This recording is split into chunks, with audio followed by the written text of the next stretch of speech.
बदलते भारत की शान।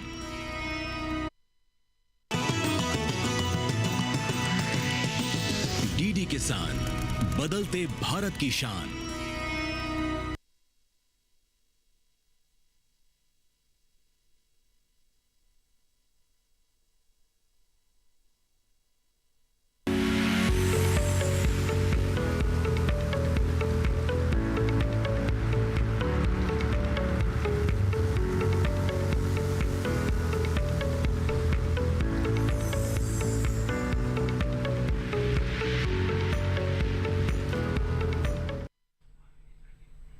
नमस्कार, स्वागत है आपका हेलो किसान में। मैं हूं अंजू सिंह। हेलो किसान एक लाइव फोन इन कार्यक्रम है जिसमें हम कृषि संबंधी विभिन्न जो विषय है वो आप किसानों के लिए लेकर आते हैं।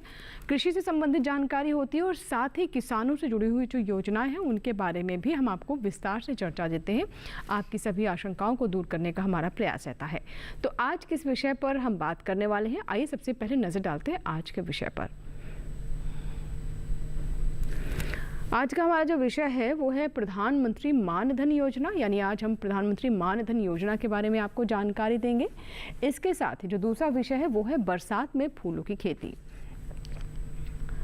प्रधानमंत्री मानधन योजना क्या है, कैसे इससे हमारे किसानों को एक आत्मबल मिलता है, आर्थिक सुरक्षा की एक भावना उनमें आती है, और साथ ही कैसे इससे उनकी आर्थिक स्थिति मजबूत हो सकती है, सुनिश्चित हो सकती है, इसके बारे में हम आपको जानकारी देंगे।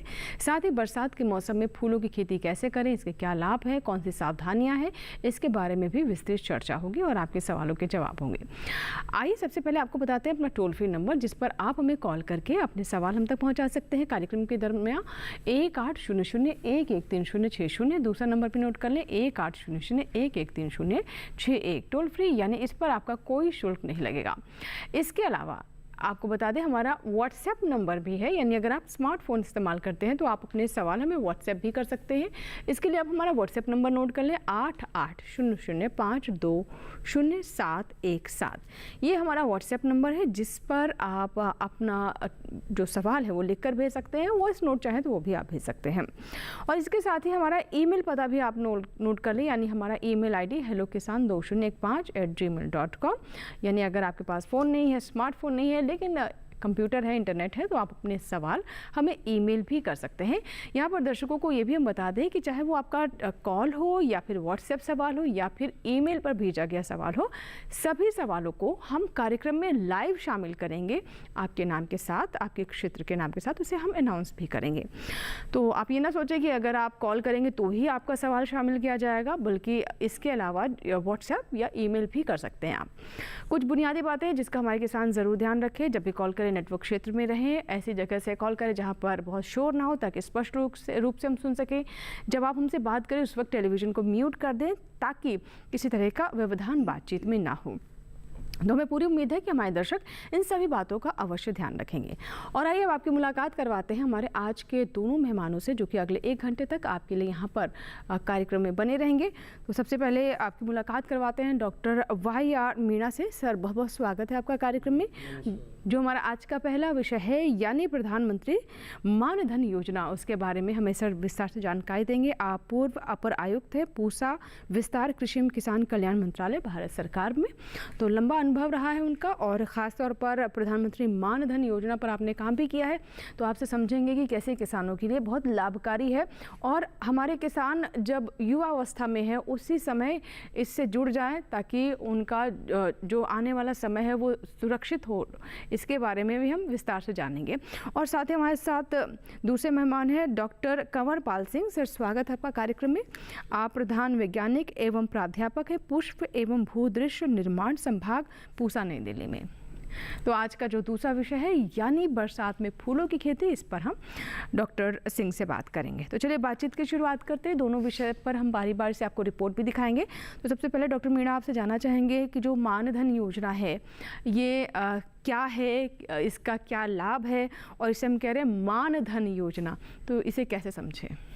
प्रधानमंत्री किसान मानधन योजना एक स्वैच्छिक योजना है और 18 से 40 वर्ष तक की उम्र के जो किसान भाई हैं वो इसके पात्र हैं, मतलब वही इसका लाभ ले सकते हैं। दूसरी इसमें जो कंडीशन होती है कि लघु और सीमांत किसानों के लिए ये योजना है सही मायने में अगर हम कहते हैं तो ये वृद्धावस्था में जो पेंशन दे करके सरकार किसान भाइयों का जो ओल्ड एज है जी जी उसको कैसे बेहतर बना सकती है, इस बात को ध्यान में रख के इस योजना को चालू किया गया। तो कहने का मतलब 18 से 40 वर्ष के बीच उम्र के किसान भाई पात्र होंगे। लघु सीमांत किसान होने चाहिए, यानी 2 हेक्टेयर या उससे कम जमीन की जोत जिन किसान भाइयों के पास है वो इसके पात्र हो सकते हैं। स्वैच्छिक है क्योंकि ये थोपी नहीं जाती किसी पर, स्वेच्छा से। यानी आपकी इच्छा है, अगर आप ये योजना लेना चाहते हैं तो आपका स्वागत है। अगर आप सोचते हैं कि आप इस योजना से नहीं जुड़ना है तो भी आप अपना फैसला लेने के लिए स्वतंत्र है, इसमें कोई अनिवार्य चीज़ नहीं है। और जैसा कि सर आपने बताया कि 60 साल की उम्र के बाद यानी वृद्धावस्था में आप को कुछ एक पैसा मिलता रहे, आपका जीवन यापन होता रहे, उसके लिए ये योजना बहुत महत्वपूर्ण है। क्योंकि किसान जब बल होता है शरीर में, जब वो परिश्रम कर सकता है, तब तक तो खेतों में काम करता है, लेकिन वृद्धावस्था में कई बार उसके लिए काफ़ी चुनौतियां बढ़ जाती हैं। तो उन्हीं चुनौतियों के लिए एक तरह से ये सुरक्षा कवच है हमारे किसानों के लिए। तो इस पर और विस्तार से बात करेंगे। आपके अगर कोई भी सवाल है, मानधन योजना से जुड़ा हुआ कोई भी प्रश्न है, तो उसका स्वागत है। आप ज़रूर हमें कॉल करें और अपनी बात हम तक पहुंचाएं। आगे बढ़े उससे पहले देखते हैं प्रधानमंत्री मानधन योजना पर हमारी ये रिपोर्ट।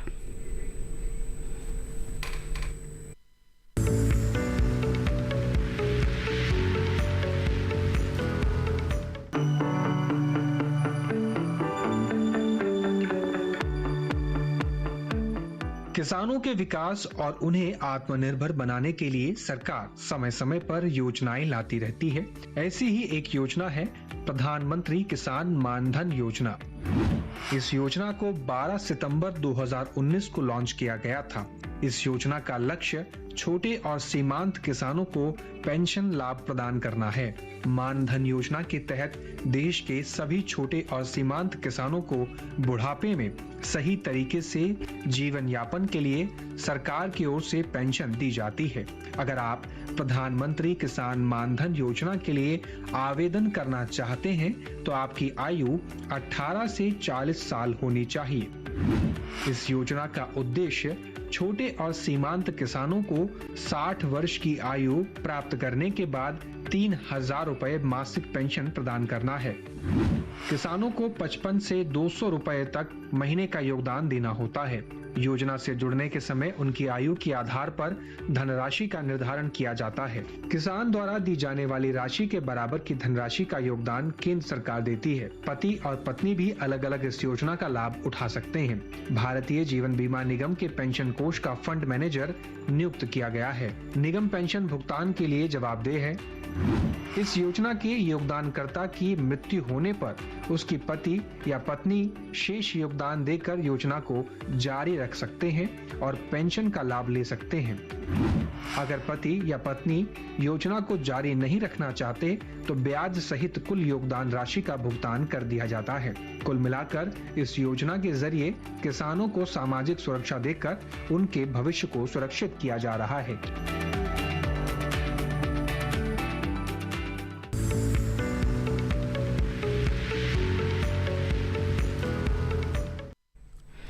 तो ये थी प्रधानमंत्री मानधन योजना पर हमारी एक विस्तृत रिपोर्ट।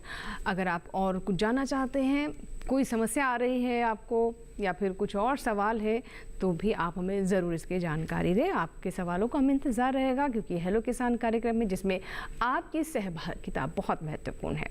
आइए बात करते हैं आज का जो हमारा दूसरा विषय है, यानी बरसात के मौसम में कैसे करें फूलों की खेती। तो सर सबसे पहले तो हम फूलों की खेती पर ही बात करते हैं। अब हम देख रहे हैं कि इसे हमारे किसान व्यवसाय की तरह अपना रहे हैं, बहुत गंभीरता से ले रहे हैं और कई किसान तो इसे एक पूरे बिजनेस मॉडल पर रन कर रहे हैं। फूलों की खेती हमारे किसानों की आय सुनिश्चित करने के लिए या फिर कहें विविधीकरण के लिए कितने महत्वपूर्ण है? हाँ, सही कहा आपने। इस समय जो किसान भाई इसको जो फूलों की खेती है काफ़ी बड़े स्केल पर इसको खेती कर रहे हैं और अच्छा पैसा कमा रहे हैं। और जो जहाँ तक हम बरसात की सीज़न की बात करते हैं, खरीफ सीजन इसको हम कहते हैं, इस समय जो 3-4 फसलें जो इस समय लगाने का समय चल रहा है उसमें नंबर 1 गेंदा है, गुलदाउदी है। या तो किसान भाइयों ने लगा दी होगी या फिर नहीं लगाई है तो इसको जल्दी जल्दी लगाएं। उसके अलावा जो और भी फसलें हैं, जैसे रजनीगंधा हमारा गर्मी में लगाया जाता है, उसमें इस समय पुष्पन का समय है, उसकी कटाई चल रही है। गुलाब जो लगाते हैं क्योंकि बहुवर्षीय है, वो भी खेत में खड़ा, उसकी देखभाल भी करनी है। और नर्सरी गुलाब की हो या किसी और की हो, फूलों के अलावा इसमें जो हमारे ऑर्नामेंटल प्लांट्स हैं जिनके हम गमले बेचते हैं वो भी हैं, इसमें बोगनविलिया के पौधे भी हैं। तो बहुत सारे आयाम हैं इसमें। और फूलों के अलावा इसमें कुछ तेल भी निकाले जाते हैं, रंग भी निकाले जाते हैं। तो किसान भाई भी बनता है सर फूलों जैसे जैसे इत्र भी बनते, इत्र तेल से ही इत्र बनता है। तो बहुत सारे आयाम हैं, इसलिए काफ़ी लोग इधर, काफ़ी रुझान किसानों को बढ़ रहा है और काफ़ी अच्छा इसमें मुनाफा कमा रहे हैं। जी, तो देखिए फूल सिर्फ डेकोरेशन के लिए नहीं है, आप अपने घर के कोने में रख कर उसे सजाते हैं, या फिर दफ्तर है या फिर कोई शुभ अवसर है, साल भर फूलों की मांग तो बनी रहती है। ये फूल उस अवसर को और ख़ास बना देते हैं, शुभ बना देते हैं।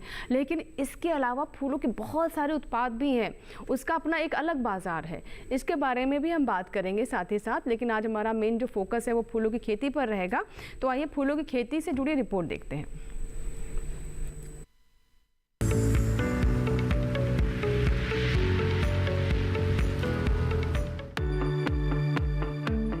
मॉनसून यानी बरसात का ये समय फूलों की खेती के लिए सबसे अच्छा रहता है। इस समय फूलों की खेती करने पर किसानों को त्योहारों तक अच्छी आमदनी मिल जाती है। बरसात में किसान गेंदा, गुलमेहंदी और सदाबहार आदि लगा सकते हैं।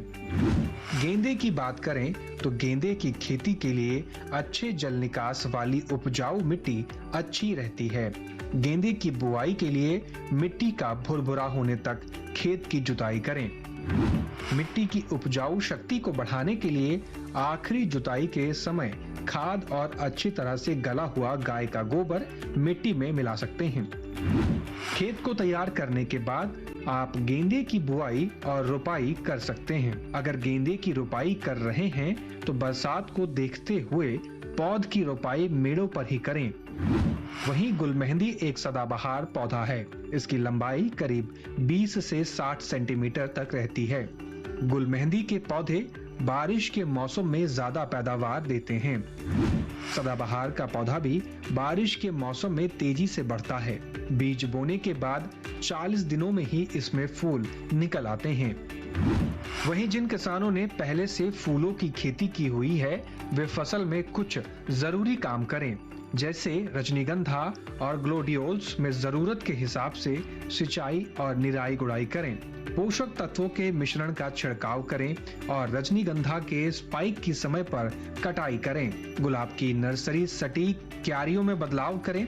गुलाब की फसल में जल निकास की व्यवस्था करें। जरूरत के हिसाब से निराई गुड़ाई करें और रेड स्केल कीट नियंत्रण करें। फूलों के खेतों में बरसात का पानी निकालने का इंतजाम करें। साथ ही खरपतवारों को समय समय पर निकालते रहें।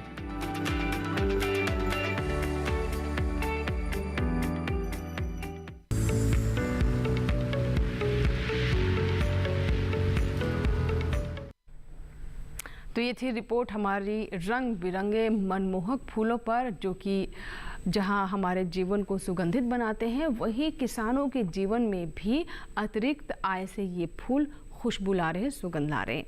तो चलिए इस पर हम बात करेंगे और आप हमें ज़रूर कॉल करें, व्हाट्सएप करें, ईमेल करें या फिर हमारे टोल फ्री नंबर पर कॉल भी कर सकते हैं।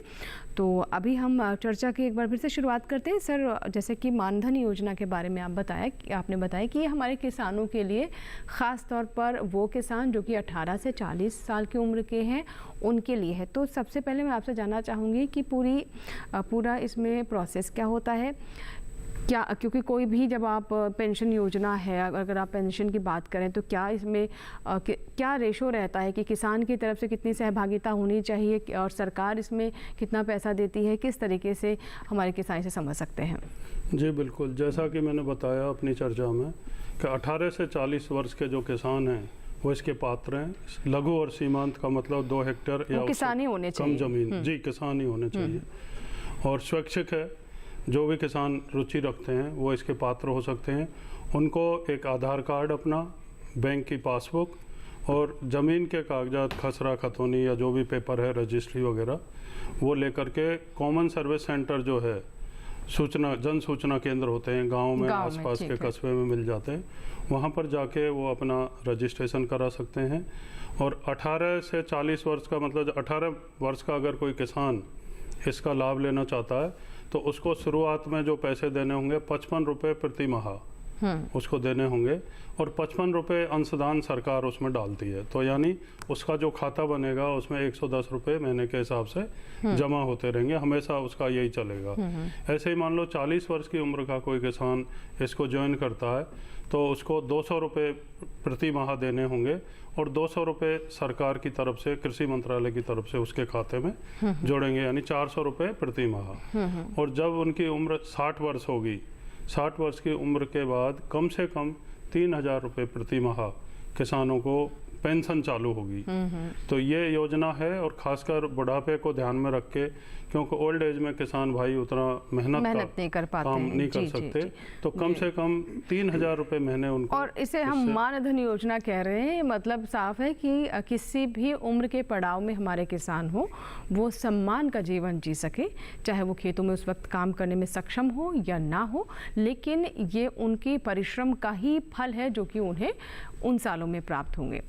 तो सर आगे मैं आपसे ये भी जानना चाहूँगी कि जैसा कि आपने बताया कि किसान का अपना अंशदान होगा, सरकार की तरफ से अंशदान होगा, लेकिन कुछ और भी सवाल हमारे किसानों के आते हैं कि अगर उनके नाम पर खेत नहीं है तो वो क्या करें, या फिर पति पत्नी इसका लाभ कैसे ले, पिता की उम्र ज़्यादा हो गई है लेकिन ज़मीन उनके नाम पर है, तो क्या इसमें किसी तरह से पुत्रों को या फिर परिवार के जो अन्य जन हैं उन्हें लाभ हो सकता है? नहीं, बहुत सारे सवाल हमारे किसानों के अक्सर आते हैं, तो उस पर भी हम बात करेंगे। लेकिन उससे पहले फ़िलहाल वक्त एक छोटी सी ब्रेक का। आप अपने प्रश्नों के साथ तैयार रहें, हाजिर होंगे छोटी सी ब्रेक के बाद।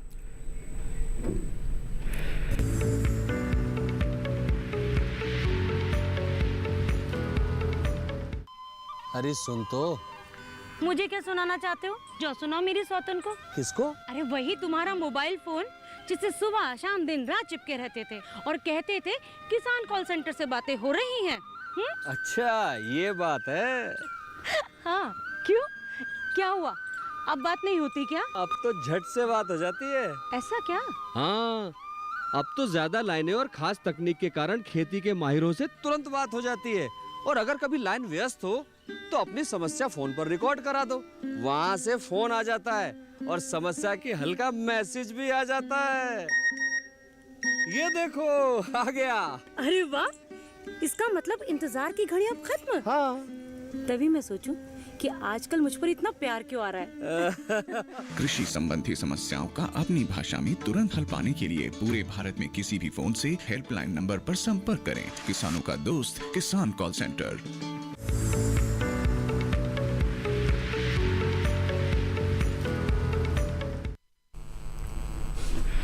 और चलिए अब बात करते हैं हमारे एक दर्शक से जिन्होंने हमें कॉल किया भी हेलो किसान में। पहले हमारे आज के कॉलर हैं विशाल सैनी हैं, जिन्होंने राजस्थान के बूंदी से हमें कॉल लगाया है। विशाल जी स्वागत है हेलो किसान में, बताएं क्या प्रश्न है?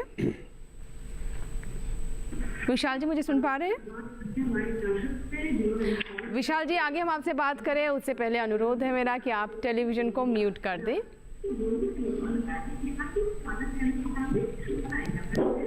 जी मैम, सभी को नमस्कार।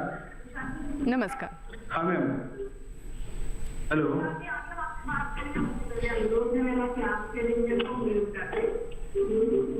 ठीक है मैम, हेलो। जी धन्यवाद विशाल। जी विशाल शुक्रिया। अब अपना सवाल बताएं, अब हम आपको स्पष्ट सुन पा रहे हैं। मैम सभी को नमस्कार। मेरा विषय फूलों से संबंधित है। जी मैं सर से जानना चाहता हूँ कि अगर गवर्नमेंट सर्टिफाइड कोई ऑनलाइन सीड प्रोसेस करवाता है तो कृपया करके वो वेबसाइट या साइट बताइए सर। ये मैं सर, क्या मतलब आप ट्रेनिंग के बारे में जानना चाहते हैं विशाल जी? हेलो। मेरे ख्याल से अपना बीज को सर्टिफाइड कराना चाहते हैं तो उसका तो प्रोसीजर है लंबा, और हो सकता है ट्रेनिंग के बारे में भी हो। हाँ नहीं, सर्टिफाई कराना चाहते हैं बेचने के लिए पैदा करके। तो उसके लिए इनको एनएससी से मिलना पड़ेगा, वो पूरा इनको रास्ता बताएंगे, या किसी एनएससी के थ्रू ही पैदा करेंगे। एनएससी ना फार्मरशिप ग्रो करवाती है, फूल पैदा करवाती है सीड, तो फिर एनएससी उसको खरीदती है। तो डायरेक्ट सर्टिफाई करने का तरीका वो वहीं से पता लगेगा इनको। अच्छा ठीक है, बिल्कुल विशाल जी। तो आप पता कीजिए कि जैसे कि सर ने भी बताया कि कहाँ आप जा सकते हैं और पूरे प्रोसेस को फॉलो करें। अभी भी कुछ और भी सवाल है आपके मन में जो आपको लगता है कि पूरा नहीं हो पाया, तो कार्यक्रम के दौरान आप हमें दोबारा भी कॉल कर सकते हैं। अब सर मानधन योजना पर आते हैं। जैसा कि मैंने ब्रेक से पहले कहा था कि हमारे दर्शक बहुत सारे सवाल भेजते हैं इस योजना से जुड़े हुए। एक तो ये कि इसमें उम्र रखी है 18 साल की, तो 18 साल में जो अंशदान है वो 40 साल जो इसका कट ऑफ टाइम है, उम्र है, उससे कितना फ़र्क है? क्या जो अंशदान पूरे 60 साल तक की उम्र तक देना है हर किसी को, या फिर इसका कोई लॉक इन पीरियड है? इसे कैसे समझें? 60 साल की उम्र तक पैसा, चाहे आप 18 में कराएं चाहे 40 में जी कराएं। हाँ बिल्कुल, इसीलिए मैंने कहा ना, जैसे 18 साल, हाँ 55 रुपये देने मात्र 18 साल की उम्र में अगर चालू करते हैं हर महीने, और मान लो आप 40 साल की उम्र में चालू करते हैं तो 200 रुपये प्रति माह किसान भाइयों को अंशदान देना होगा, तो उससे वो कवर हो जाता है और उतना ही सरकार के कोष से पैसा उसके खाते में जमा होता है। तो ये है इसके बारे में। दूसरा, कोई ऐसी योजना दूसरी, चाहे वो श्रम मंत्रालय की हो या कहीं, उसका लाभ किसान भाई नहीं ले रहा हो, मतलब किसी एक योजना का लाभ लिया जा सकता है। तो पेंशन योजना खासकर हम जो चर्चा कर रहे हैं किसानों के लिए है, और इसमें ज़मीन के कागजात और उसके अलावा ज़्यादा ज़रूरत नहीं होती। लेकिन कोई ऐसे किसान हैं जो मान लो कोई दूसरा व्यवसाय भी कर रहे हैं, वकील भी है, डॉक्टर भी है, ऐसे लोगों के लिए ये नहीं है। यानी टैक्स या इनकम टैक्स हाँ वगैरह पे करते हैं जी, तो वो थोड़े और सर ये क्या ऑनलाइन भी अप्लाई कर सकते हैं इसके लिए, या फिर आपको जाना पड़ेगा? शुरू में तो कॉमन सर्विस सेंटर में जाना पड़ेगा, और पहला जो किस्त है वो नगद भुगतान उसका करना होगा। वहाँ पर उनका एक यूनिक आईडी बनेगी, उनको एक कार्ड मिल जाएगा प्रिंट होके, तो उस पर वो ऑनलाइन अपने हिसाब से पे कर सकते हैं हर महीने। ठीक है सर, अब एक कॉलर है, विपिन है, जिन्होंने सागर से कॉल किया है, मध्य प्रदेश से। बात करते हैं। विपिन जी, स्वागत है आपका हेलो किसान में। बताएं क्या प्रश्न है? जी नमस्ते मैम। नमस्ते विपिन जी। मैम मेरे 2 सवाल हैं। पहला सवाल प्रधानमंत्री मानधन योजना के बारे में जानना चाह रहे थे। ठीक है। कि क्या पति पत्नी मतलब महिला को दोनों ज्वाइंट इस योजना से जुड़ सकते हैं? और दूसरा सवाल में ये था कि फूलों के बारे में जानना था कि गेंदे की फूलों की खेती करना चाह रहे हैं तो कब लगाना चाहिए, कौन सी केस में, और स्पेशली वो तरीका बता जिसमें दीपावली पर अपनी फसल पीक पर हो रही, इसके बारे में जानना। ठीक है, बहुत बहुत अच्छी प्लानिंग है आपकी।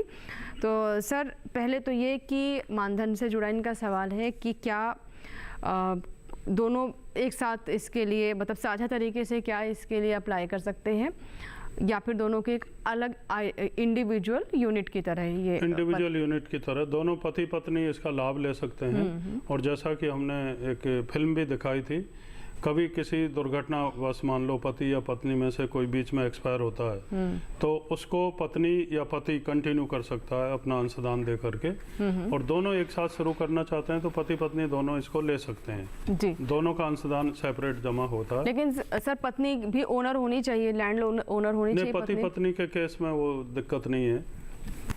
नहीं, मतलब जैसे इसके लिए आपको किसान होना आवश्यक है और आपके नाम पर जमीन होनी चाहिए। जी बिल्कुल। तो अगर पति के नाम पर जमीन है तो उसको तो वो तो इसके लिए को उसका लाभ मिलेगा, तो पत्नी भी उस पति की जमीन पर ही, हाँ उसके लिए अलग से उसको जरूरत नहीं है। बिल्कुल। अच्छा ठीक है, तो बस ये है कि अंशदान उसे भी देना पड़ेगा अपने खाते से। और दूसरा इनका प्रश्न था सर, ये गेंदे की खेती के बारे में जानना चाहते हैं। विपिन है सागर से, इन्होंने जो हमें कॉल किया था। तो डॉक्टर सिंह ये जानना चाहते हैं कि गेंदे के बारे में बताएं, अगर वो अभी फसल ले और कोई ऐसी वेराइटी जो कि दीपावली, यानी जैसे हम जानते हैं कि त्योहारी सीजन वो शुरू हो जाता है, तो उस वक्त उनकी फसल तैयार रहे और उसके जाहिर सी बात है अच्छे लाभ ले सके। हाँ सही कहा इन्होंने। ये पूछा दीपावली की प्लानिंग कर रहे हैं जी, तो उसके लिए सही समय चल रहा है। या तो पौध, मुझे लगता है इन्होंने भी तैयारी नहीं शुरू की है, वैसे तो अभी पौध लगाने का समय चल रहा है, लेकिन नहीं, अगर पौध तैयार करी तो अभी भी लगा सकते हैं। उसके लिए प्रजातियाँ हमारे पूसा संस्थान से निकली हुई एक पूसा दीप प्रजाति है जो नाम से ही प्रतीत हो रहा। दीप में दीपावली के नाम से हमने इसको रखा है।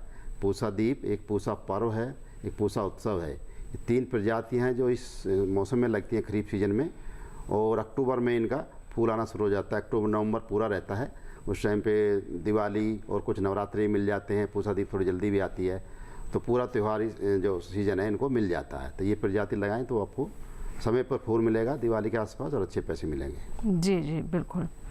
और सर अब क्योंकि फूलों की बातें चल ही रही है, तो बरसात के मौसम में जैसे हम फूलों की खेती की बात कर रहे हैं, तो अभी हमारे दर्शकों को क्या सजेस्ट करना चाहेंगे? अभी फूलों की खेती के लिए किस तरह की स्थिति है? अगर कोई फूल है अभी खेतों में तो वो कौन से हैं और कौन सी अवस्था में है? किसान भाइयों को सबसे पहले तो मैं यही बताना चाहूँगा, जैसे कि अभी प्रजाति की बात चल रही थी, तो सबसे पहले तो जो आपको फसल उगानी है, मैं अगर गेंदे की बात करूँ तो गेंदे में 3 ऋतु होने की वजह से हमारे जो नॉर्दर्न प्लेन्स हैं, बरसात, गर्मी और ये जाड़ा, तो इसमें तीनों सीजन में अलग अलग प्रजातियां हैं।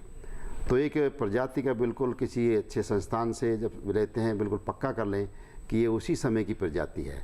नहीं तो क्या करते हैं हम, गर्मी की वैरायटी बरसात में लगाते हैं, बरसात की जाड़ों में लगाते हैं, तो उसमें उतनी पैदावार नहीं आती जितना किसान उम्मीद करता है और किसान को भारी नुकसान होता है। तो सही प्रजाति का चुनाव करें और पौध तैयार होगी तो उसकी रोपाई करें, नहीं है तो पौध तैयार कर दें तुरंत इस सीजन में अगर लगानी है तो। और रोपाई करते समय उसको मैंड पे लगाएं, क्योंकि इस समय कभी भारी वर्षा हो जाती है, कभी हल्का हो जाता है, हमें पता नहीं किस समय कैसी बारिश हो जाएगी। तो जल निकास का प्रबंध होना चाहिए और उससे सबसे बढ़िया उसके हम मैंड बनाएं, मैंड के ऊपर लगाएंगे तो आपके पौधे उसमें पानी से बचे रहेंगे। ऐसे ही गुलदाउदी एक फसल है जो इस समय लगती है और उसमें भी बहुत अच्छा फूल आता है दिवाली के आसपास। वो भी पानी की बहुत सेंसिटिव है, ज़्यादा पानी से वो मर जाती है, तो उसकी भी रोपाई मैंड के ऊपर ही करें। तो और एक रजनीगंधा जो गर्मी में लगाया था, तो उस समय उसमें फूल आ रहे हैं, तो उसकी जो तुड़ाई है शाम के समय करें और ताज़ी अवस्था में कोशिश करें उसको बाजार में भेजें ताकि आपको अच्छे उसके दाम मिले। और एक गुलाब है जो लगा रखा हो, किसी ने गुलाब की खेती करते हैं, खासकर जो खुले खेत में करते हैं, उस समय उसमें खरपतवार और कीड़े मकोड़ों का काफ़ी प्रकोप रहता है, तो उसकी सफाई रखें और उसमें इंसेक्टिसाइड, और जिसमें खासकर बीमारी भी लग जाती है, उनको जो बीमार डंडियां हैं काली पड़ जाती है उनको काट कर आप निकाल दें तो वो स्वस्थ बने रहेंगे जब तक कि उनकी प्रूनिंग आने का समय होगा सितंबर अक्टूबर में। ठीक है सर, एक हमारे पास कॉलर है महेश जी हैं जिन्होंने महाराष्ट्र के सांगली से हमें कॉल किया है। महेश जी, स्वागत है आपका हेलो किसान में। बताइए क्या प्रश्न है और किस विषय से जुड़ा हुआ सवाल है आपका? मुझे आवाज सुनाई नहीं दे रहा। महेश जी, सुन पा रहे हैं आप मुझे? हाँ सुन पा रहा हूँ। नमस्ते मैडम। नमस्ते सर। नमस्कार। मुझे ये जानना है, अच्छी आमदनी के लिए कौन से फूल और कौन सी महीने में लगाना चाहिए? ठीक है सर, कौन सी जगह के लिए बताया? कौन से फूल कौन से महीने में लगाना चाहिए? ये वैसे महाराष्ट्र से है। अच्छी आमदनी के लिए, अच्छी आमदनी के लिए। हाँ, ओके। महाराष्ट्र में इस समय वहाँ भी गेंदा लगाने का सही समय है। और महाराष्ट्र की जो पुणे के आसपास की बात मैं करूँ, कौन से इलाके की बात आप पूछना? सांगली से है सर, ये सांगली से हमारे दर्शक सांगली से। जी सांगली, तो पुणे के आसपास का जो इलाका है वो बहुत अच्छा इलाका है और वहाँ पर गर्मी दिल्ली की बात करें उससे थोड़ा कम ही रहती है, तो उस समय यहाँ आप गेंदा लगा सकते हैं। वहाँ रजनीगंधा भी होता है, एस्टर भी होता है, गुलाब भी होता है। और कमर्शियली कौन सा वायबल ज्यादा होगा ये जानना चाहते हैं, जिससे इन्हें ज्यादा कमर्शियली लाभ हो सके। तो इस समय जैसे गेंदा आप लगाइए, क्योंकि अभी हमारा त्योहार का सीजन आने वाला है, गुलदाउदी लगाइए। जिस समय ये अक्टूबर नवंबर में ये फूल देती हैं, जिस समय हमारे त्योहार आते हैं, तो आपको अच्छा इस समय उनसे पैसा मिलेगा। जी ठीक है सर। अब हमारे पास सर कुछ सवाल आए हैं मानधन योजना से जुड़े हुए। डॉक्टर मीणा, हमारे ये दर्शक है, इनका नाम शिवचरण है, मध्य प्रदेश के सीहोर से इन्होंने सवाल भेजा है और ये जानना चाहते हैं कि मानधन योजना का लाभ कौन कौन ले सकता है, और अगर किसी व्यक्ति की जैसे ही पेंशन शुरू होती है 60 साल के बाद और उसके बाद 60-61 साल में उसकी मृत्यु हो जाती है, तो उसके बाद उस पेंशन का लाभ किसे मिलेगा? जी बिल्कुल। तो जैसा कि मैंने बताया, पात्र किसानों के बारे में तो उम्र 18 से 40 साल, ज़मीन के कागजात हों, आधार कार्ड और बैंक की पासबुक। अब दूसरा इन्होंने जो बात की है कि किसान को पेंशन मिलते मिलते मान लो वो एक्सपायर हो गए 62 साल 65 साल में जब भी, तो उनकी पत्नी को उसकी आधी पेंशन मिलती है जब तक पत्नी जीवित रहती है। तो ऐसे ही मान लो पत्नी के नाम से पेंशन बन रही है और पत्नी एक्सपायर होगी तो उनके पति को पेंशन मिलना चालू हो जाएगा। और परिवार में आधी मिलेगी मतलब अगर पत्नी के अलावा अगर मान लीजिए पत्नी नहीं है और उसके बाद जो परिवार में बच्चे हैं तो क्या वो उन बच्चों को भी मिल सकता है? नहीं, पति पत्नी को मिलती है वो। अच्छा, उसके बाद उनको नहीं मिलेगा। ठीक है सर, एक हमारे पास सवाल आया है, ये हमारे दर्शक हैं जिन्होंने हमें झुंझुनू से सवाल भेजा है। महेंद्र सिंह ढाका जी हैं और ये जानना चाहते हैं कि मौसम्बी के बाग में अगर फूलों के इंटरक्रॉपिंग करना चाहते हैं तो इसके लिए अच्छा विकल्प क्या रहेगा? कौन सी किस्में गेंदे की विशेष तौर पर ये उसका चुनाव करें? हाँ, मौसमी के फूलों के बीच में देखिए गेंदे को फुल सनशाइन चाहिए, मतलब धूप आनी चाहिए खेत में। और मौसमी के पौधे छोटे होते हैं लेकिन उनके बीच में रास्ता होना चाहिए, तो उस रास्ते में आप गेंदा लगा सकते हैं। अगर इस सीजन में लगाना चाहते हैं तो जैसे मैं पहले बताया पूसा पर्व, पूसा दीप, पूसा उत्सव ये लगा सकते हैं। और जाड़ों में लगाना है तो पूसा नारंगी गेंदा, पूसा बहार लगा सकते हैं। और अगर गर्मियों में लगाना है तो एक विधान मैरीगोल्ड, एक विधान मैरीगोल्ड 2 प्रजातियां हैं, उनको गर्मियों में लगा सकते हैं। इस तरह से आप पूरे साल इसमें गेंदा लगा सकते हैं। जी, अब सर एक इसी से जुड़ा हुआ और प्रश्न है, ये केशु कुमार जी हैं जिन्होंने हमें दरभंगा बिहार से सवाल भेजा है, तो इनका भी हम सवाल ले लेते हैं। हमारे साथ फोन लाइन पर है केशु जी, स्वागत है आपका हेलो किसान में। बताइए क्या प्रश्न है? मेरा प्रश्न था कि हम लगाना चाह रहे हैं लगन के समय में, जो फरवरी मार्च के महीना में जो गेंदा का फूल है उसका मार्केट में अधिक मांग रहता है, उस समय के गेंदा को कब लगाया जाए? ठीक है, चलिए ये भी अच्छा सवाल है इनका। मतलब तो आप फरवरी लगन मतलब ये शादियों का जो सीजन है फरवरी मार्च में फूल चाहते हैं। फरवरी मार्च में फूल लेने के लिए आप अक्टूबर से तैयारी शुरू कर सकते हैं। अक्टूबर या नवंबर में आप उसकी बिजाई करें और बिजाई करने के करीब 25 से 30 दिन बाद वो पौध तैयार हो जाती है। अक्टूबर में बिजाई करी तो नवंबर में खेत में लगाएंगे, नवंबर में किया है तो दिसंबर में मुख्य खेत में लगाएंगे, तो वो आपका जो फूल है फरवरी और मार्च में फूल देगा। और थोड़ा लेट करेंगे तो थोड़ा अप्रैल में भी चला जाएगा, उस समय शादियों का सीजन होता है।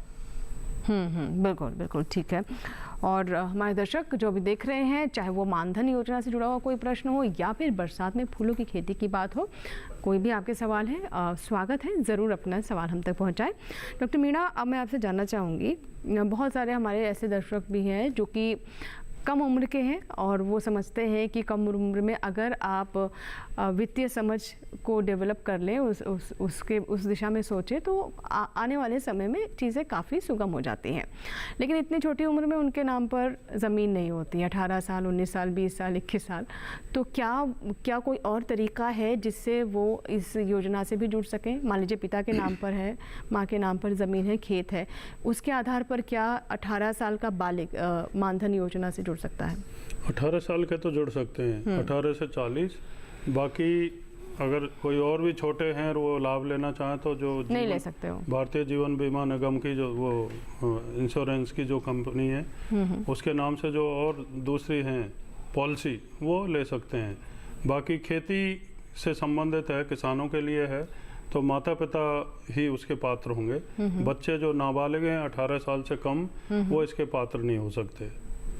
ठीक है सर, कई जगह ये भी समस्या आती है कि जो उनके पास खेत है वो साझे के हैं, मतलब पिता के बाद 4 भाइयों के नाम वो ज़मीन आई है, तो उसमें क्या करना चाहिए? मतलब तब भी क्या वो चारों जो भाई उसके साझेदार हैं वो उस ज़मीन के एवज में इस योजना से जुड़ सकते हैं? उनको सेपरेट अपने नाम से ज़मीनें करनी होंगी और बंटवारा होता है, सब परिवारों में ऐसा होता है, तो वो जब उनके नाम से ट्रांसफ़र हो जाएंगी, सबके सेपरेट पेपर बन जाएंगे, तो सभी उसका लाभ ले सकते हैं, कोई रेस्ट्रिक्शन नहीं है जी। लेकिन जॉइंट कोई जमीन है तो उसमें सबको नहीं उसका लाभ मिल पाता। सर ठीक है, इसी के साथ ही यहाँ पर वक्त हुआ एक और छोटे से ब्रेक का।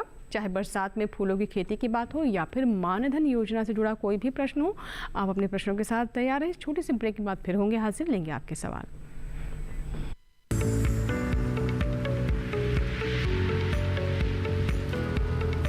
डीडी किसान ने कर ली है तैयारी, यहाँ मिलेगी पशुपालन की हर एक जानकारी, घर आंगन से लेकर व्यवसायिक फार्म तक, मुर्गी पालन से लेकर रेगिस्तान के जहाज तक। बीमारियों से पशुपालक बिल्कुल ना हो परेशान, विशेषज्ञ करेंगे आपकी समस्या का समाधान। देखिए अपना पशु चिकित्सक हर रविवार शाम 6:30 बजे दूरदर्शन किसान पर।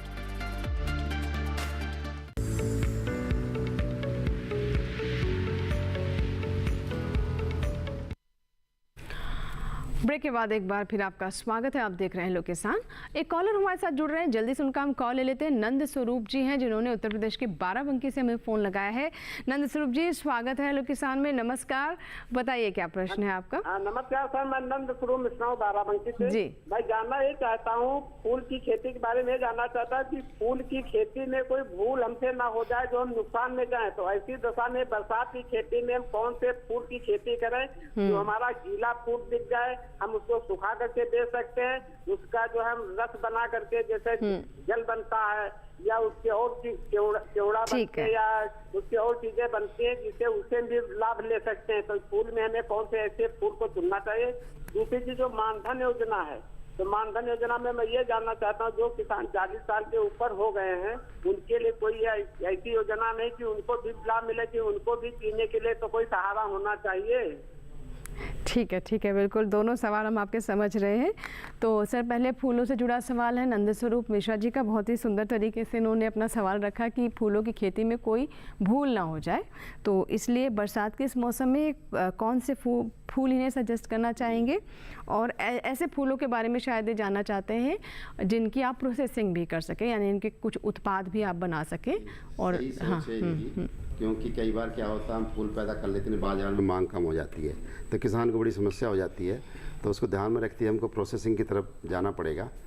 तो इसमें सबसे पहले, जैसे मैंने पहले बताया, प्रजाति का चुनाव ठीक करें और समय पर कौन सी फसल लगनी है उसको ध्यान रखें। अगर बरसात की हम बात करें, इस समय आप गेंदा लगा सकते हैं, गुलदाउदी लगा सकते हैं। गेंदे की प्रजाति जैसे मैंने बताया, पूसा दीप, पूसा पर, पूसा उत्सव इस समय लगा सकते हैं। और जहाँ तक ये अगर बाज़ार में बिक रहा है, आपका अच्छे दाम मिल रहे हैं तो आपको बाज़ार में बेचिए, अगर नहीं तो गेंदे से आपको रंग निकाल सकते हैं। और इसी तरह मैं अब गुलाब की अगर बात करूं, गुलाब हम कई बार, वो देसी गुलाब होता है, इंग्लिश गुलाब भी होता है। तो देसी गुलाब पूरे साल फूल देता है और जब शादियों होती हैं तो शादियों में काफ़ी अच्छा रेट में बिकता है, लेकिन बाद में कई बार मांग नहीं होती है, तो उससे हम तेल निकाल सकते हैं। कई किसान भाई हमारे पास आते रहते हैं, तो उससे वो जब नहीं बिकता तो तेल निकाल लेते हैं। वैसे ही रजनीगंधा है, रजनीगंधा का फूल जब आप बाजार में बिक रहा है, कट फ्लावर में या लूज फ्लावर में, तो वहाँ बेचिए। जब नहीं बिक रहा है तो आप उसका तेल निकाल लीजिए। और तेल और रंग ऐसी चीज़ है जिनको आपको ख़राब नहीं होंगी। आप उसको जब उचित बाज़ार में उचित आपको दाम मिलेंगे तो आप उसको बेच सकते हैं। इसके लिए बस आपको ये है कि अगर आपको अभी आपने शुरुआत नहीं किया तो आप उसकी ट्रेनिंग लें, पहले प्रशिक्षण, कैसे तेल निकाला जाता है, कैसे रंग निकाला जाता है, तो आपको कोई भी आपका नुकसान नहीं होगा। जो भी आप पैदा करेंगे आप उसको अच्छे से उसका दाम मिलेगा। जी बिल्कुल। तो ट्रेनिंग सर, जैसे आपने कहा कि ट्रेनिंग ले सकते हैं, तो ट्रेनिंग कहाँ से ली जाए फूलों के लिए, कहाँ जा सकते हैं ट्रेनिंग के लिए? ट्रेनिंग पूसा संस्थान से ले सकते हैं। अगर लखनऊ के आसपास है तो सीमेप, वहाँ पे है हमारा CISR का संस्थान, वहाँ पे तेल निकालने का, रंग निकालने की उनकी यहाँ रिसर्च हुई है, वहाँ से भी ले सकते हैं। इनके नज़दीक, लखनऊ नज़दीक पड़ेगा। जी सर, दूसरा इनका सवाल जो था वो था मानधन योजना से जुड़ा हुआ, और थोड़े शिकायती लहजे में कह रहे थे कि 40 से पार भी जो किसान हैं उनके लिए कोई विकल्प है ताकि वो भी सम्मान के साथ जीवन जी सकें बुढ़ापे में। इस योजना के तहत तो कोई विकल्प नहीं है, लेकिन जैसे मैंने कहा, भारतीय जीवन बीमा निगम की जो अन्य योजनाएं हैं उनमें 60 के बाद भी प्रधानमंत्री सम्मान निधि योजना भी चल रही है सर किसानों के लिए। सम्मान निधि योजना में तो कोई उम्र का वो नहीं है। हाँ, उसका तो लाभ किसान भाई लेते ही हैं, और जो नहीं ले रहे हैं वो भी अभी रजिस्ट्रेशन की प्रक्रिया खुली हुई है। उनके नाम से ज़मीन होनी चाहिए, तो उसका लाभ तो उनको कुछ करना ही नहीं है। उसमें एक बार रजिस्ट्रेशन कराना है और अपने कागजात जो हैं, बैंक की डिटेल, KYC भी कराना ना भूले, कई बार उसकी वजह से भी किस्त नहीं आती है, उसका लाभ मिलता रहेगा। सर, अब यहाँ पर इसी से जुड़ा हुआ है ये एक और सवाल हमारे दर्शक पूछते हैं अक्सर कि मान लीजिए वो दूसरी योजनाओं का लाभ ले रहे हैं, प्रधानमंत्री सम्मान निधि योजना भी उन्हें मिल रही है, तो क्या उसके साथ ये पेंशन योजना को ले सकते हैं? कहीं ऐसा तो नहीं है कि अगर जब ये इसका पेंशन योजना का पैसा आना शुरू होगा तो दूसरी योजनाओं से जो उन्हें वित्तीय लाभ मिल रहा है वो कट जाएंगी? नहीं, ऐसा नहीं है। इस योजना के साथ सिर्फ जो कंपैरिजन होता है वो यही श्रम मंत्रालय की कुछ योजना है, श्रम योगी वगैरह उस तरीके की। वैसी कोई योजना का लाभ नहीं ले सकते आप। या तो इसका पेंशन योजना का लाभ ले सकते हैं, या वो जो योजनाएं हैं कर्म योगी, श्रम योगी, इस तरीके से, तो उनका लाभ ले सकते हैं। बाकी जो प्रधानमंत्री किसान सम्मान निधि है या किसी और योजना के तहत कोई लाभ मिल रहा, उससे इसका कोई लेना देना नहीं है। ये स्वैच्छिक है और इसमें किसान नियमित रूप से क्योंकि अपना अंशदान देता है तो इससे इस पर कोई रोक नहीं है। ठीक है, सिर्फ इसमें उम्र और जो ज़मीन की जोत का आधार है 2 हेक्टेयर या उससे कम और 18 से 40 वर्ष तक की उम्र, ये इसकी पात्रता की मेन ठीक है सर। एक दर्शक हैं कैलाश प्रजापति जी, उनका भी हम सवाल ले लेते हैं। कैलाश जी स्वागत है हेलो किसान में, बताइए क्या प्रश्न है। जी मैडम नमस्कार। नमस्कार। हम गेंदे का फूल लगाना चाहते हैं तो उसके लिए हम नर्सरी तैयार करते हैं तो कितने दिन बाद उसकी वापस खेत के अंदर चौपाई करें। ठीक है, उज्जैन से हैं आप। हाँ, गेंदे की नर्सरी तैयार करने के लिए सबसे पहले मेरे को सुझाव दूंगा, एक ऊंची मैट पे तैयार लगाएं नर्सरी, ताकि अगर बरसात होती है उसमें पानी ना रुके नर्सरी में। और लगाने के 25 से 30 दिन में नर्सरी तैयार हो जाती है, क्योंकि अभी गर्म मौसम है तो 25 दिन में तैयार हो जाएगी। जाड़ों में थोड़ा सा तापमान कम होता है तो वो 5-6 दिन ज़्यादा ले जाता है। 30 दिन में तैयार होती है जाड़ों में। ठीक है सर। और दर्शकों के सवाल लगातार आ रहे हैं सर। एक व्हाट्सएप सवाल मेरे पास आया है, वो मैं ले लेती हूँ। फूलों की खेती से जुड़ा हुआ ही सवाल है ये, और ये हमारे दर्शक हैं उज्जैन मध्य प्रदेश से भंवर सिंह राजपूत हैं, और उन्हें जानकारी चाहिए कि बारिश के बाद कौन सी किस्म का फूल अच्छा लाभ दे सकता है। मतलब फूल भी जानना चाह रहे हैं और उसकी कौन सी किस्म है ये भी जानना चाहते हैं। बरसात के बाद हमारा ये शरद ऋतु का मौसम शुरू हो जाएगा तो उसमें कई गेंदे के अलावा और फसलें आ जाएंगी। तो गेंदा भी शुरू है उसमें, जो जाड़े वाली फसल गेंदे की लगती है उसमें अलग प्रजातियां हैं। उसमें पूसा नारंगी गेंदा और पूसा बहार, पूसा बसंती गेंदा है। और दूसरी फसल उसमें ग्लेडियस है, जो ओपन खेत में आसानी से कर सकते हैं। और इसमें लिलियम है जो ग्लेडियस से मिलता जुलता है, उसका भी बल्ब होता है। तो ये अच्छी, और गुलाब है, गुलाब की फसल जो जाड़ों में अच्छा फूल देती है, जो गुलाब की बढ़वार के लिए ठंड अच्छी रहती है। तो ये 3-4 फसलें आप जाड़ों में लगा सकते हैं कॉमर्शियल स्केल पे करने के लिए। बिल्कुल। तो ये कुछ फसलें हैं जिन जो हमारी किस्में हैं फूलों से जुड़ी हुई, जिसके बारे में आपने जानना चाहा। सर अब मानधन योजना पर आते हैं, और बहुत सारे हमारे दर्शक ये भी जानना चाहते हैं कि क्या इसमें, जैसे आपने इस योजना से लाभ लेने के लिए अपना रजिस्ट्रेशन कराया, उसके बाद समय समय पर क्या इसमें कुछ बढ़ोतरी तो नहीं होगी? जो अंशदान है, अगर मान लीजिए 18 साल की उम्र में 100 रुपये है, तो जब वो व्यक्ति 20 साल का होता है, 28 साल का होता है, 10 साल बाद, क्या ये अंशदान उतना ही रहेगा 100 रुपये, या ये भी समय के साथ और दूसरे फैक्टर्स को, डायनामिक्स को देखते हुए बढ़ सकता है? नहीं, इसमें फिक्स है उम्र के हिसाब से। जैसे मैंने कहा 18 वर्ष की उम्र में 55 रुपये है, तो उसी तरीके से वो 3-4 रुपये का बढ़ोतरी होती है। और 40 वर्ष की उम्र में अगर ज्वाइन कर रहे हैं तो उसमें 200 रुपये आएगा शुरू में, और 60 साल तक 200 रुपये पर मंथ ही उनको देना होगा। तो ये फिक्स है अंशदान उम्र के हिसाब से। पूरी टेबल बनी हुई है, और हमारे जो CSC या कॉमन सर्विस सेंटर वाले जो लोग हैं, जन सूचना केंद्र वाले, वो पूरी उनके पास इंफॉर्मेशन है। उसी हिसाब से कैलकुलेट करके पहली किस्त नगद देनी होगी, और बाद में फिर नियमित रूप से वो अगर पैसा अपना डालते रहेंगे, 60 वर्ष की उम्र होते ही उनको कम से कम 3,000 रुपये प्रति माह पेंशन मिलना चालू हो जाएगा। इसमें कोई शंका नहीं है। और कई बार मान लो किसान भाई का, मान लो 8-10 साल बाद भी उनका विचार बदलता है कि वो बंद करना चाहें योजना को, तो उनको 10 साल से पहले करेंगे तो जो बैंक में सेविंग अकाउंट में जो ब्याज मिलता है उसकी दर से ब्याज लगा के उनका पूरा पैसा वापस मिल जाएगा। मतलब 10 साल का लॉक इन पीरियड है इसका। 10 साल के बाद में अगर आप निकाल बंद करते हैं तो फिर उसमें भी आपको मिलता है, लेकिन उसमें और ज़्यादा ब्याज मिलता है अगर आप पूरे समय तक रखते हैं। बिल्कुल आप कभी भी विड्रॉ कर सकते हैं, कोई ज़बरदस्ती नहीं है। तो आपको पैसा सुरक्षित है, आपको वापस मिल जाता है। जी बिल्कुल। सर अब फूलों पर मैं बात करना चाहूँगी, और जैसा कि हम जानते हैं कि फूलों के लिए मौसम काफ़ी अनुकूल है, लेकिन इसके साथ ही साथ हम बहुत सारे ऐसे क्षेत्र देख रहे हैं जहाँ पर बहुत ज़्यादा बारिश हो रही है, जल भराव की समस्याएं हो रही हैं, और कीट और बीमारियों की भी आशंका रहती है। तो मैं चाहती हूँ कि इन बातों को भी साथ ही साथ हमारे दर्शकों को बताते चलें, जो पहले से फूलों की खेती कर रहे हैं उनके लिए भी, और जो आगे योजना बना रहे हैं उनके लिए भी। बरसात को ध्यान में रखते हुए मैं यही कहूँगा, उसमें अच्छा उचित जल निकास रखें। चाहे वो पुरानी बहुवर्षीय फसल लगी हो पहले, जैसे गुलाब है, या आप नई फसल लगे हो, सीजनल है, गुलदाउदी या गेंदा, तो उसमें पानी नहीं भरना चाहिए। और अगर नई रोपाई कर रहे हैं इस समय तो उसको मैट पे लगाएं। और उसके पौधे के आसपास मिट्टी चढ़ा सकते हैं। उसमें जब भी मौसम ठीक होता है तो पानी नालियों में आ जाता है और फिर मुख्य नाली में चला जाता है। और इसमें कीड़े मकोड़े भी काफ़ी आते हैं, तो एक तो उसमें खरपतवार नहीं होने दें कि खरपतवार होने की वजह से कीड़े ज़्यादा आते हैं और पौधे की जो ग्रोथ है उसको कम कर देते हैं। और उसमें अगर इंसेक्ट ज़्यादा हैं तो उनको आपको इंसेक्टिसाइड, और बीमारी है तो फंजीसाइड का उसमें फफूंदीनाशक का उसमें स्प्रे करें ताकि आपकी जो फसल स्वस्थ रहेगी।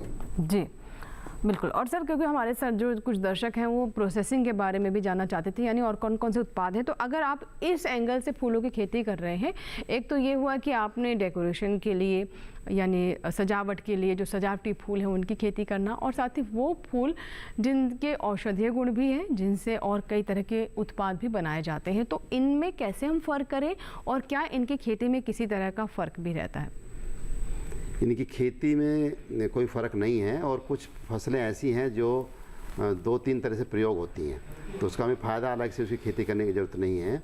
जैसे हम गुलाब की बात करें तो गुलाब इसी इत्र के लिए भी होता है और फूल बेचने के लिए भी होता है। तो जब आपका मार्केट में अच्छा दाम मिल रहा है तो उसका फूल बेचें, जब नहीं बिक रहा है तो उसका फिर तेल निकाल लें। इसी तरह से ये रजनीगंधा है, रजनीगंधा से तेल भी निकलता है और फूल भी बिकते हैं डायरेक्ट, तो फूल बेच सकते हैं। उस फसल सेम रहेगी, उसमें कोई अलग से कोई और हमको कुछ नहीं करना। फिर हमको ये देखना जब हमारा सस्ता जा रहा फूल या नहीं डिमांड है मार्केट में, तब उसको हम प्रोसेसिंग करके उसका उत्पाद बना लें, उससे तेल निकाल लें। उस ऐसे ही गेंदा है, गेंदे से आप रंग निकाल सकते हैं। जब बाज़ार में बिक रहा है तो बेचिए अच्छे दाम पर, जब नहीं बिक रहा है या कम बिक रहा है तो उसको आप रंग निकाल सकते हैं।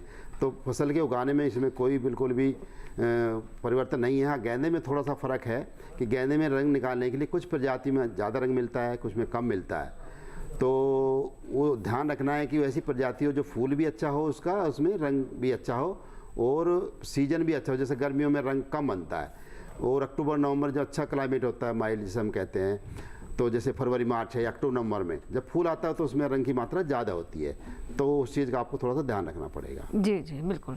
चलिए इसी के साथ ही हमें यहाँ पर एक और छोटे से ब्रेक ले रुकना होगा। आप अपने प्रश्नों के साथ तैयार रहें। अब हम कार्यक्रम के अंतिम पड़ाव में पहुँच रहे हैं। अगर अभी तक आप अपने सवाल हम तक नहीं पहुँचाए हैं तो इस छोटे से ब्रेक के बाद लेंगे आपके सवाल। कहीं मत जाइएगा, देखते रहें हेलो किसान।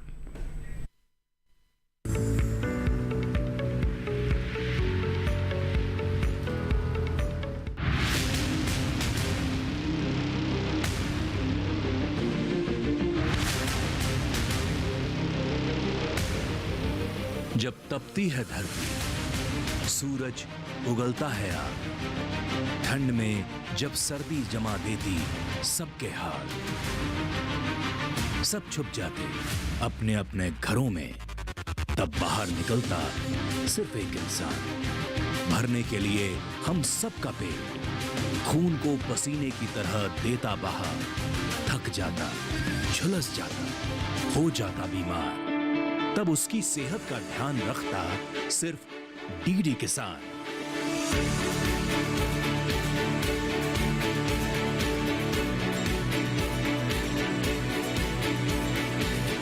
देखिए स्वस्थ किसान शनिवार शाम 6 बजे लाइव सिर्फ दूरदर्शन किसान चैनल पर।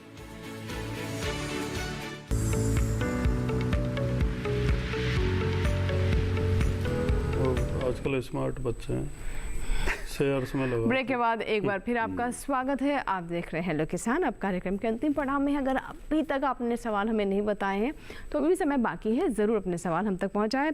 आपके व्हाट्सएप सवालों का इंतज़ार है हमें। आप हमें कॉल करें, ईमेल करें, जो भी आपके लिए सुविधाजनक हो आप उसे अपना सकते हैं। अब सर फूलों की खेती पर मैं आती हूँ, तो कुछ और ख़ास बातें जो आप हमारे दर्शकों को बताना चाहेंगे? उससे पहले कॉलर हैं, ये कॉल ले लेते हैं। हेलो हेलो हेलो, नमस्ते अंजू मैम। नमस्कार। सर्वप्रथम तो पूरे देशवासियों को नागपंचमी की बधाई। आपको ही बहुत बहुत शुभकामनाएं। इंद्र सिंह जी। इंद्र सिंह जादौन बोल रहा हूँ, आरजे भी हूँ मैं, रेडियो दस्तक का जी। और मैं पूछना चाह रहा हूँ कि हमारे यहाँ जो लेवेंडर की खेती हो सकती है कि नहीं एमपी में? आप उज्जैन से बात कर रहे हैं इंद्र जी? हाँ जी, उज्जैन के पास गाँव मता नकला महाकाल की नगरी। ठीक है सर। किस चीज़ की खेती पूछ रहे हैं आप? लेवेंडर की जानना चाहते हैं। लेवेंडर फूलों की खेती। लेवेंडर वैसे तो ठंडे इलाके में होता है और तेल निकालने के लिए करेंगे ना उसको। हेलो जी, वो ठंडे इलाके की है, थोड़ा उतना अच्छा नहीं निकलेगा। तो जो आपके यहाँ अच्छी जो पहले से ही चल रही है फसलें उनको करिए ना, गेंदा करिए, गुलाब करिए। गुलाब में ये रजनीगंधा में अच्छा, मेरे पास किसान आते हैं अभी, एक मुझे बड़ा अच्छा लगा, मुजफ्फरनगर से किसान आए, वो कह रहे हैं हम तो तेल भी निकाले डॉक्टर साहब गेंदे से, उससे रजनीगंधा से। तो मुझे बड़ा अच्छा लगा, जो हम लेक्चर देते हैं कम से कम किसान उस पर अमल कर रहे हैं और किसान उसकी तरफ आ रहे हैं, तो बड़ा अच्छा लगता सुन के। और हम गुलाब की बात कर रहा था, ये पलखवा, ये गाजियाबाद के गाँव है, वहाँ पर जो प्रजाति देसी गुलाब से हम कभी सोचते नहीं थे, हम दूसरी प्रजाति बताते तेल निकालने के लिए, लेकिन देसी गुलाब से ही तेल निकाल रहे। वहाँ पे कुछ प्लांट लगा दिया किसी बिजनेसमैन ने, तो वो फूल खरीद लेते हैं कि जब आपका बाजार में नहीं बिकेगा तो उन्होंने कुछ रेट फिक्स कर दिया, इस रेट में हम ले लेंगे। तो ऐसे ही जो आपकी ट्रेडिशनल खेती हैं, जो मतलब मेरा सुझाव तो ये है कि आपके एरिया में जो फसल आराम से होती है ना, उसको हमको फर्स्ट प्रायोरिटी देनी चाहिए, और उसी से क्या क्या बन सकता है वो उगाइए, ना कि हम ज़बरदस्ती किसी फसल को उगाएं। तो उसमें ज़्यादा मुनाफा रहेगा, खर्चा कम आएगा आपको, नहीं तो पोली हाउस बनाएंगे, गुणवत्ता भी अगर आपके वहाँ के हिसाब से अनुकूल नहीं है, वहाँ की जलवायु के अनुसार, तो उतनी अच्छी उनकी गुणवत्ता भी नहीं होती है, उसका भाव भी आपको नहीं मिलेगा, मेहनत भी ज़्यादा लगेगी। अब सर इसी तरीके से मैं आपसे जानना चाहूँगी, जो हमारे दर्शक मानधन योजना के बारे में विचार कर रहे हैं या फिर इससे जुड़े हुए कुछ और ख़ास बातें जो आप हमारे दर्शकों के साथ साझा करना चाहेंगे? नहीं, मैं तो यही कहना चाहूँगा कि किसान भाई, खासकर ये सिर्फ उन किसानों के लिए योजना है जो लघु और सीमांत हैं, यानी जिनके पास 2 हेक्टेयर से कम ज़मीन है। तो ऐसे किसान भाइयों को इस योजना के तहत रजिस्ट्रेशन कराना या इसको अपनाना बहुत ही बेहतर होता है, क्योंकि उम्र का जो 60 साल का पड़ाव है, उसके बाद खेती किसानी में उतनी मेहनत करने की क्षमता किसान भाइयों में नहीं रहती।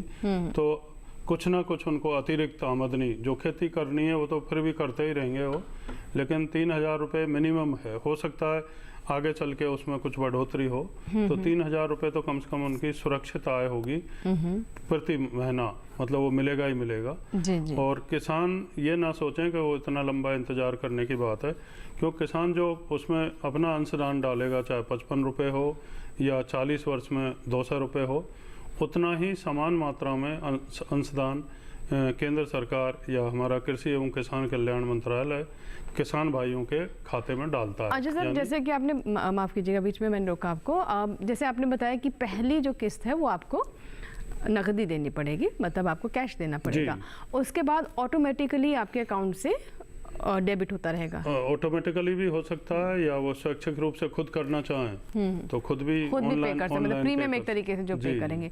और सर एक और सवाल आता है दर्शकों का, वो ये है कि मान लीजिए कि आप हर महीने का आपका इतना अंशदान है, 18 साल में आपको 100 रुपये देना है, अगर आपकी 40 साल उम्र होगी तो वो अंशदान जो है किसान की तरफ से 18 साल में 55 रुपये, ठीक है, और 40 साल में 200 रुपये आपने बताया। 200 हाँ, तो क्या वो इसको बढ़ा सकता है? मतलब अगर वो चाहे कि 200 से मैं 400 कर दूं और मैं 60 साल की उम्र तक ना चलाकर उस अवधि को मैं आधा कर दूं, क्या ये संभावना होती है इसमें? क्या विकल्प है? ऐसा कोई प्रावधान नहीं है योजना में, क्योंकि एक बिल्कुल सेट वो है फॉर्मेट, उसी के हिसाब से योजना चलती है। और भारतीय जीवन बीमा निगम है वो ये सारा संचालित करता है, मतलब पेंशन की जो चालू होगी वो भारतीय जीवन बीमा निगम की तरफ से आएगी, लेकिन केंद्र सरकार बराबर मात्रा में अपना अंशदान इस योजना के तहत किसान भाइयों का जो भी खाता बनता है उसमें डालती है। जी जी, ठीक है। तो ये बहुत सारे प्रश्न थे जो कि हमारे किसानों के अक्सर हमारे कार्यक्रम में आते रहते हैं, जिनके बारे में कई बार उनको सही जानकारी नहीं मिल पाती है। तो आज हमने प्रधानमंत्री किसान मानधन योजना से जुड़ी बहुत सारी जानकारियाँ आप तक पहुँचाई हैं, और हमें पूरी उम्मीद है कि जो आशंकाएँ थी वो अवश्य आपकी दूर हो गई होंगी। अगर अभी तक अगर आप 40 साल से कम उम्र के हैं और 18 साल से ज़्यादा उम्र के हैं, आपके नाम पर ज़मीन है और अभी तक आपने इस योजना से अपने आप को नहीं जोड़ा है, आपने एनरोलमेंट नहीं कराया है, रजिस्टर नहीं किया है, तो अवश्य करें। इसमें बहुत सारे बेनिफिट्स हैं जिसके बारे में आज हमने चर्चा भी की। सर, अब अंत में फूलों की खेती से जुड़े कुछ खास पॉइंट्स हमारे दर्शकों को बताना चाहेंगे डॉक्टर सिंह? किसान भाई को मैं यही कहना चाहूँगा कि हम काफ़ी मेहनत करते हैं और पौने पैदावार लेते हैं, फूल पैदा करते हैं, तो उसको बाजार में ले जाते समय हम थोड़ा सा कई बार लापरवाही कर देते हैं। तो उसकी जो अच्छी से पैकिंग करें, एक से तोड़ाई जो सुबह के टाइम करें या शाम को करें लेट नाइट में, और तोड़ाई करने के बाद फूलों को ठंडी जगह पर रखें, कपड़े में बांधे नहीं, उनको खुला रखें, और सुबह उसकी पैकिंग करके और कपड़े में ना बांध के उसको अगर टोकरियों में ले जाएंगे तो आपका जो उत्पाद है, खासकर जो लूज फ्लावर बिना डंडी वाला गेंदा है, तो वो आपको ख़राब नहीं होगा। और डंडी वाली कोई फसल है जैसे रजनीगंधा है या गुलाब है तो उसको पानी में रखें, तो आप जितना उसको ताज़ी अवस्था में ले जाएंगे मार्केट में तो उतनी आपको अच्छे दाम मिलेंगे। तो इस चीज़ में कई बार वहाँ कलकत्ता में गया तो वहाँ पे लोग कलकत्ता से पैकिंग होके आ रहा है। और उसके अलावा लोग फ्लावर के बाद उसकी प्रोडक्ट भी बना सकते हैं, जैसे माला ही बना सकते हैं, गजरे बना सकते हैं, तो आप उसका बुके बना के कुछ लोग बेचते हैं, तो वैसा काम भी आप कर सकते हैं, उससे आपको अच्छी आमदनी होगी। जी जी बिल्कुल। तो बहुत बहुत शुक्रिया डॉक्टर सिंह, आपका भी। डॉक्टर मीणा, आपका भी बहुत बहुत धन्यवाद, आप दोनों स्टूडियो में आए और दोनों ही बहुत महत्वपूर्ण विषय पर आपने चर्चा की, दर्शकों को जवाब दिए, उनके कॉल्स के, उनके व्हाट्सएप सवालों के। इसी के साथ ही आज के हेलो किसान में फिलहाल इतना ही, लेकिन अगले अंक का हमारा विषय क्या है, आइए डालते नजर। हेलो किसान के अगले अंक का हमारा विषय है, जो पहला विषय है वो आपको बता दें, अरहर फसलों में रोग व कीट नियंत्रण, और साथ ही हमारा जो दूसरा विषय रहने वाला है उसके बारे में भी आपको बता देते हैं। हमारा दूसरा विषय जो अगले अंक में रहेगा वो है खरीफ फसलों में उर्वरकों का प्रयोग। दोनों विषय से जुड़े हुए अगर आपके कोई भी सवाल हैं तो आप हमें अपने सवाल पहले से भेज सकते हैं। इसके लिए हमारा ईमेल आईडी नोट कर लें। हमारा ईमेल आईडी है hellokisan2015@gmail.com। इस पर आप अपना सवाल भेज सकते हैं। चलते चलते एक और जानकारी दे दें, अगर आप हेलो किसान हमारा जो हेलो किसान कार्यक्रम है, कार्यक्रम के बाद भी अपने सवाल हम तक पहुंचाना चाहते हैं तो आप हमारा टोल फ्री नंबर नोट कर लें। कार्यक्रम में जो नंबर आपके लिए उपलब्ध कराते हैं वही नंबर है 1800-113060। सोमवार से शनिवार सुबह 6 बजे से रात 10 बजे के बीच कॉल करें, अपने सवाल रिकॉर्ड करवाएं, जिन्हें हम विशेषज्ञों के सामने रखेंगे। और एक और जानकारी दे दें कि आप हेलो किसान कार्यक्रम हमारे यूट्यूब चैनल पर भी देख सकते हैं। यानी अगर आज के कार्यक्रम को भी आप दोबारा से सुनना चाहते हैं, देखना चाहते हैं, तो इस QR कोड को स्कैन करें और हमारे यूट्यूब चैनल से भी जुड़ें। यहाँ लेंगे इजाज़त। हेलो किसान के अगले अंक में नए विषय के साथ, विशेषज्ञों के साथ फिर होगी आपसे मुलाकात। तब तक आप बने रहें दूरदर्शन किसान के साथ। नमस्कार।